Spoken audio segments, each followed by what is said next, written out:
All right, Shalom. This is the brother Nahalia from the GMS Orlando camp. I want to start off by giving all praise, honor, and glory to Yahweh, Bahashem, Yahweh Shai, Bahashem, Rakah Kodash. Double honors to the apostles and the elders of Great Millstone, who are the elders of Yashar Allah, and a sincere salutation to all you Akim, who are preaching this word and believing this word, and to the Akwath, who are believing this word in all truth and in sincerity. This is Ecclesiasticus chapter 30 and verse 1. And it reads, "He that loveth his son causeth him oft to feel the rod, that he may have joy of him in the end. He that chastiseth his son shall have joy in him, and shall rejoice of him among his acquaintance. He that teacheth his son grieveth the enemy, and before his friends he shall rejoice of him. Though his father die, yet he as though he were not dead, for he hath left one behind that is like himself." All right, and I want to go into a lesson on this through the Spirit, that Lord willing, we be a part of that number. The remnant are being fashioned after the image of Yahweh Bashim Yahweh Shai. Yahweh Shai is our example of how we ought to be to the best of our ability. And we, Lord willing, we be a part of that number, are striving for an incorruptible crown. While 2/3 of our people are being fashioned after the likeness of Esau. They're being made in the image of Esau.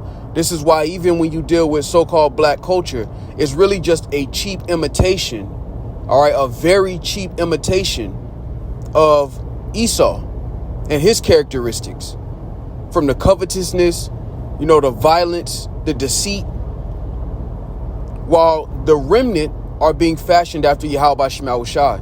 And what inspired this lesson was that, I was just driving and thinking about, the way we see the world, Lord willing, we be a part of that number, is through the lens of what the Lord has revealed unto us. We don't see the world through the lens of the so-called white man. That's 2/3 of our people. And it's a privilege to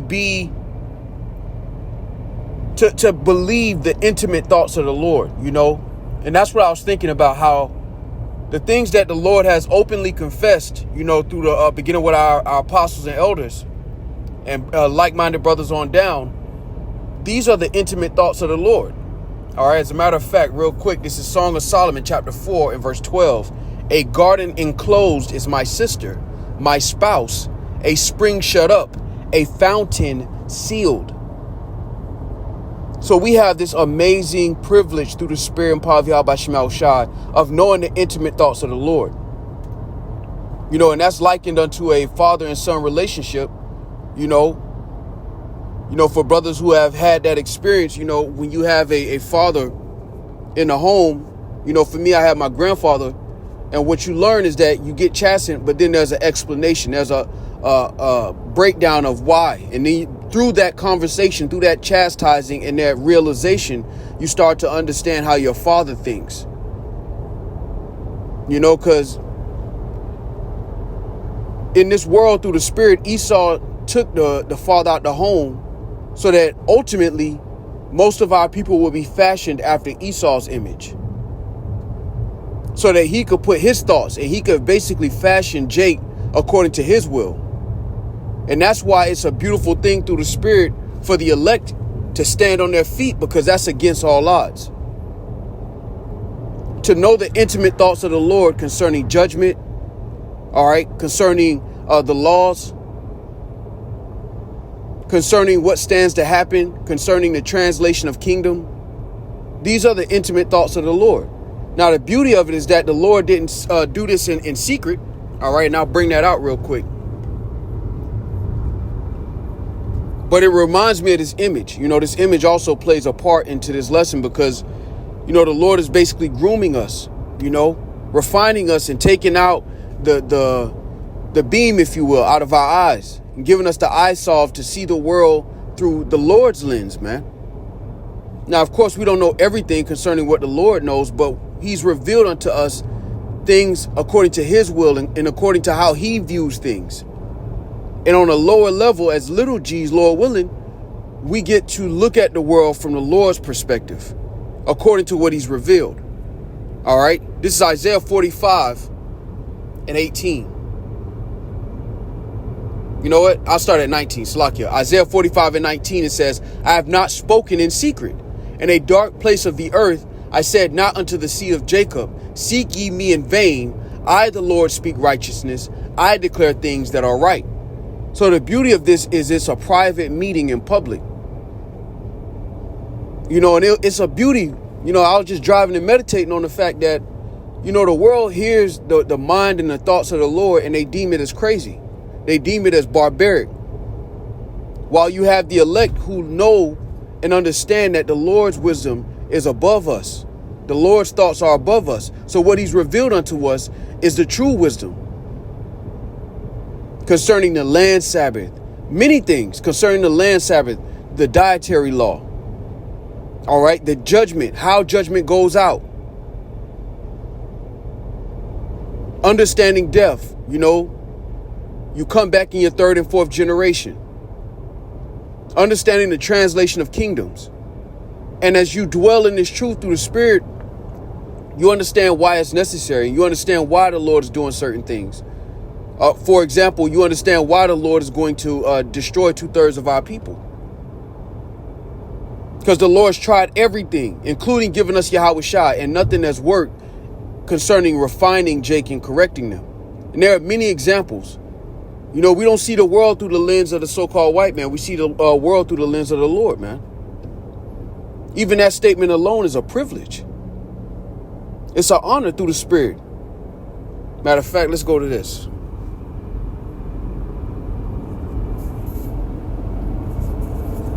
This is Titus 1 and 15. And it reads, unto the pure all things are pure, but unto them that are defiled and unbelieving is nothing pure. But even their mind and conscience is defiled. And you notice, right, when you're at your workplace or you're just talking to people in the world, even family, you know, their mind is tossed to and fro.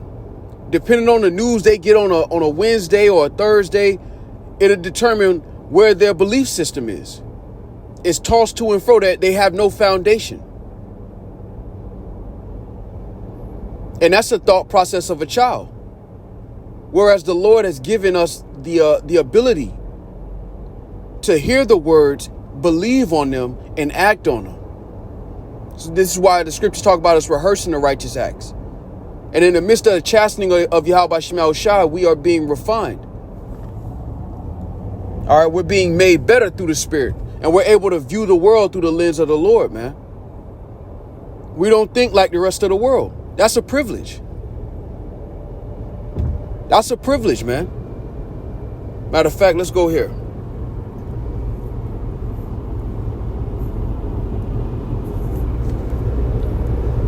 This is 1 Corinthians 4. And I'll start at, man. All right, so I'll start here. I get the point. All right, this is 1 Corinthians 4 and 8. And it reads, now ye are full, now ye are rich. Ye have reigned as kings without us. And I would to Yahweh Shema Shai ye did reign, that we also might reign with you. Now see, our people are chasing that. They're chasing the ability to have substance on this side, and they're chasing that and pushing the service of the Lord to the back burner. Which means by default, the Lord doesn't want them. And the reason I say that is because of this.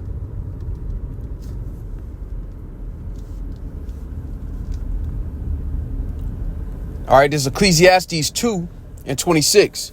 For the Most High giveth to a man that is good in his sight wisdom and knowledge and joy. But to the sinner he giveth travail, to gather and to heap up, that he may give to him that is good before Yahweh Shema Shai. That is, you know, that says a lot right there. You know, it says a lot because, again, the Lord didn't have to open up our understanding to receive these dark sayings. All right. And they're dark sayings to the world. To us, these things are pure through the Spirit. But to the world, these are dark sayings. And it also reminds me of the Lord likens us unto a comely and delicate woman. You know, the relationship a man has with his woman. You know, oftentimes he shares intimate thoughts concerning his mindset, you know, concerning the things that he does and the way he does them. You know, because it's a balance. You know, the scriptures tell us to keep the door of your mouth closed to the one that's close to your bosom. Like you don't, you know, discuss what's going on with other men or things of that nature. But there's a discussion between man and woman about thought process, you know, about how you view the world. And through that, you know, your woman basically gets molded into understanding your vision and believing on your vision. You know, Lord willing, I say it that way. Just like that kind of relationship, that's how the relationship is between Yahweh Shema Shai and the elect. The Lord has opened up our mind, Lord willing, we be a part of that number, you know, to understand his deep thoughts, the ones that he's revealed, because we only know a portion. We know in part, we prophesy in part, as the scriptures say. Now, that doesn't mean we don't have the 100% truth concerning what's been revealed. It just means that there are things that have not been revealed to us. But we know the intimate thoughts of the Lord, man. That's cold. How the Lord thinks about conduct. What is honorable in the eyes of the Lord. In the world, we were taught this bravado of being arrogant, being prideful. And we were taught that was strength. Being confident in the flesh. These are things that just going K through 12 in Babylon the Great, they become habits. They become instinct. And the Lord is molding us to think outside of that box, man. And it's a blessing through the Spirit, man. That's why, Lord willing, we be a part of that number. The world is going to understand this. The same way we believe on this in faith, it's going to be revealed in due season. And the world is going to understand it. That's why Yahweh Shah said this.